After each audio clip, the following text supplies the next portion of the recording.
হাদিসে কুদসি এবং কোরআনের মধ্যে পার্থক্য কি?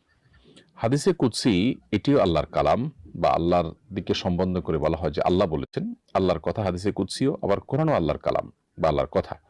কিন্তু দুটির মধ্যে পার্থক্য আছে।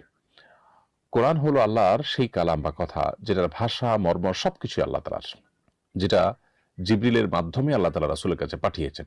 আর হাদিসে কুদসি হলো যেটার মর্ম আল্লাহ তাআলার কিন্তু ভাষা নবী সাল্লাল্লাহু আলাইহি ওয়াসাল্লামের, অর্থাৎ যেটা জিবরিলের মাধ্যমে আসেনি, বরং নবী সাল্লাল্লাহু আলাইহি ওয়াসাল্লামের অন্তঃকরণে আল্লাহ তাআলা সরাসরি ওহী করেছেন, সেটা নবী সাল্লাল্লাহু আলাইহি ওয়াসাল্লাম তার ভাষা প্রকাশ করেছেন। এটা হলো হাদিসে কুদসি। যার কারণে হাদিসে কুদসির যে ভাষা, সেটা সবসময় অকাট্য হওয়া জরুরি নয়। কারণ হলো সেই ভাষ্য বা সেই হাদিসে কুদসি বর্ণিত বর্ণনাটি বিশুদ্ধ হতে পারে, বিশুদ্ধ নাও হতে পারে, দুর্বল হতে পারে। কিন্তু কোরআনের যে বর্ণনা, সেটির ভাষা এবং মর্ম সবই আল্লাহর পক্ষ থেকে আসছে, জিবরিলের মাধ্যমে